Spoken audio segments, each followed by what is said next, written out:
So we've talked a lot about a lot of things here today, and we really want to get this in, and this is the perfect place to do it. You got to get out ahead of it, because as you're conveying this to us, you're not out ahead of it.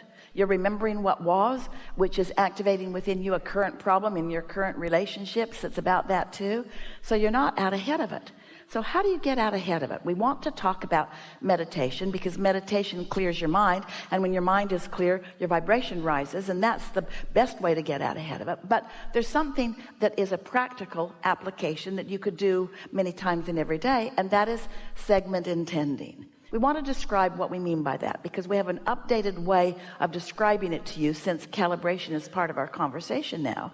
We just want to say to you that what calibration is not trying to fix something, because that calibrates you to the problem.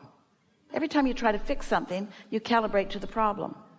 So what true calibration is to find something in your now that you can focus on, that hooks you to your power, to your clarity, to your source, to your strength. And then you take that calibrated, good feeling being into the world, or into a memory, or into a thought, or into something else. So you tune yourself, and then you go somewhere where the law of attraction can reflect back to you what you've got calibrated. Deliberate creation is deliberate calibration. Imagine there's a basketball player. It's in the NBA. What do you think he does during practice? He calibrates. He's been doing it for a long time. He's calibrating his muscle strength and his hand-eye coordination and the distance, and in many cases it feels innate. And he can, without thinking, it usually works best, he can, because of what he's learned, because of all of the calibration he's done, he can pop that basketball in the direction of the hoop, and it can go in because he has calibrated that. So that's a physical calibration. There's lots of physics. Esther can calculate how long it will take her to get someplace by how fast she is driving, given the fact that there's no traffic. There's a certain physical calibration that she can do. But there are other factors to factor in that she doesn't have control over, like traffic, that she can't calibrate in terms of just the physics laws of the universe. Those laws of physics of your world will take you so far, but there's a whole bunch of other calibration of thought and calibration of vibration that people aren't taking into consideration. Just stay with us a little bit. This is going to make sense to all of you. So the basketball player knows how fast he can run. He knows how he feels today. He knows how to develop his muscles. He's learned about his hand-eye coordination. He's practiced enough that the odds are pretty good that when he's standing there on the free throw line uncontested, that he can make the basket. But does he always? Isn't it ridiculous how often those guys miss? With no one climbing on them, no one in their face, no one hurting them in the moment, no one defending the goal. There's no one standing up there slapping it out of the way. It's just them and the rim and the ball, and they miss. What's up with that? Well, they did the physics calibration. They've got that down, and really on a good day they can hit most of them. But what happens in the game? Who gets in their head? What's going on? Fans, most of the arena sometimes doesn't want them to hit it. Most of the arena will jump for joy when they miss. Most of the arena will mock them while they're trying to hit it. Boo, boo, boo, boo, waving things behind the line. Don't do it, don't do it, don't do it. Die, die, die, die, die, the crowd is saying. So they've calibrated the physics part of it, but are they stable in the rest of it? Are they so at one with their inner being that the whole rest of the world could be rooting against them and it would not matter because they're in sync with pure positive energy and the powers? You see what we're getting at? Most people are not even considering true calibration. Calibration is hooking up with source, and source is already hooked up with who you are and what you want, and the law of attraction is predominantly responding to that, and there's no reason for any of you to not get exactly what you want every time, except that you're taking into consideration too much of what somebody else is thinking about you in the same moment. And that's just a natural habit, because most of you have been calibrating to them your whole life, because you didn't know about your inner being. You didn't know what your emotions were telling you. You didn't know that there was another point that you could calibrate to. You were taught that your emotions, when you feel bad, it means that things are going well. That's what religions teach. Suffer and struggle and sacrifice and you'll go to heaven. What? That says you can have a happy ending to an unhappy journey.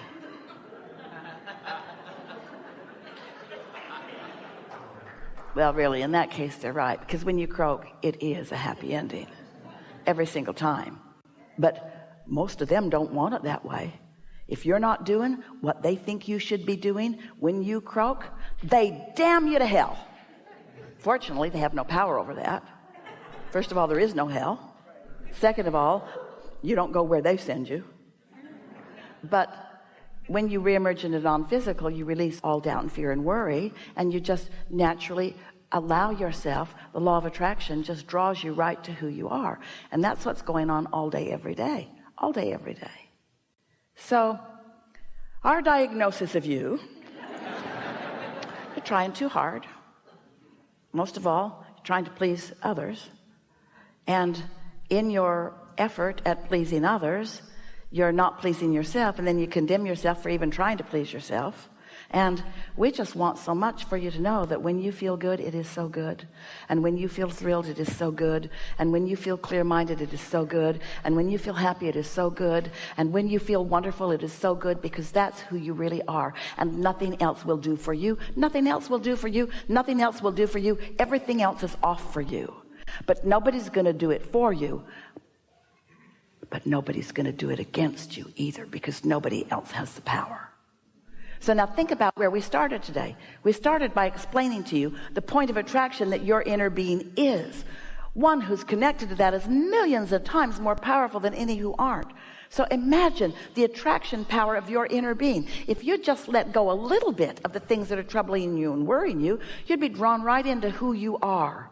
And in time, what happens to you? You don't give a rip what anybody else thinks, because they don't really know what they think. They're all over the place. It was never their job to please you or to like you or to support you or to condemn you. They are not an issue in your connection. What they are is valuable to your calibrating what you want and don't want. That's what you all are for each other. Not one of you is the stream that flows to another. What you all are is evidence of a stream flowing, and evidence of the degree to which you are allowing yourself to be in the stream and allowing the stream to flow toward who you are and what you want, you see.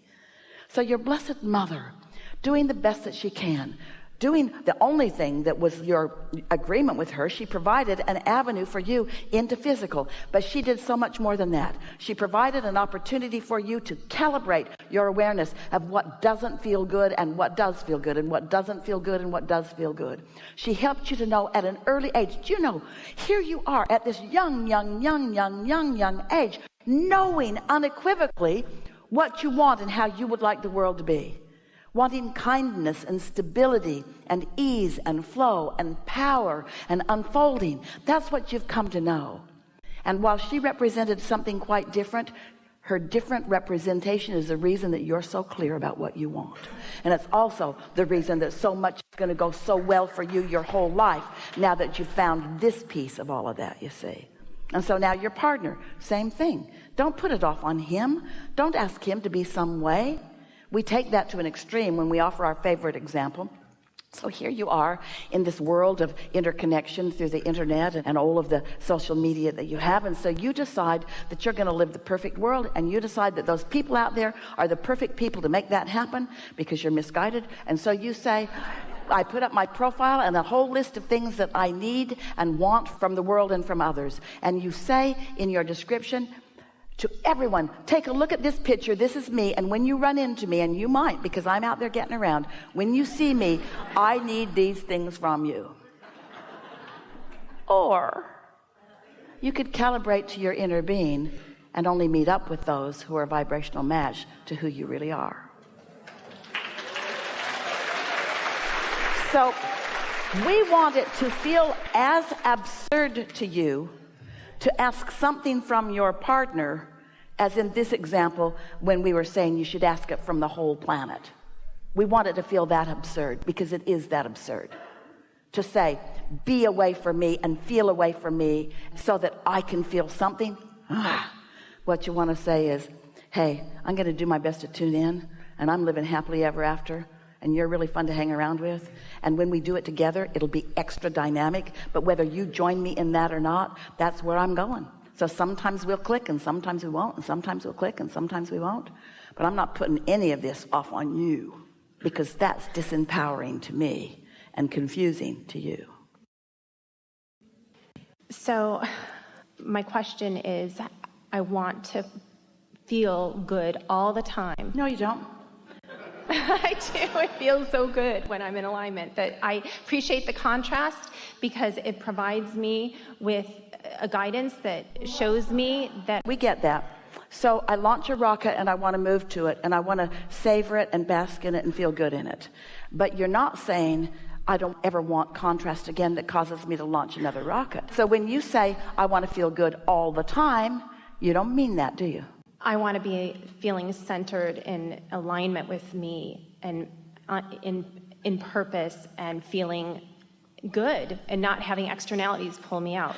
Okay, so step one is contrast causes you to clarify and causes you to ask. Step two is not your job. Step two is source calibrates to your desire, focuses on it unequivocally with no resistance, and it comes about as a vibrational reality. Step three is you, because you want to feel good, feel your way, calibrate your way to feeling good, and then you allow the manifestation. So you felt good while you calibrated, feels even better when it manifests.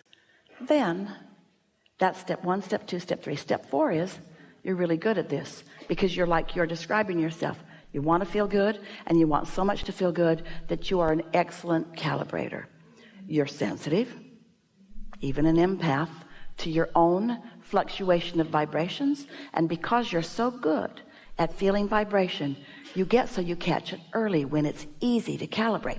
If you let law of attraction get hold of a feeling that you're having, or a vibration that you're having that's causing the feeling, and it gets a bunch of momentum going, you are powerless about it. You need a lobotomy or a long night's sleep or something. So step four is you're sensitive to emotion, and you care about how you feel, so you catch it early and find yourself most often in sync with who you really are. That's step four, and we call that mastery of step three. It's just really good at step three.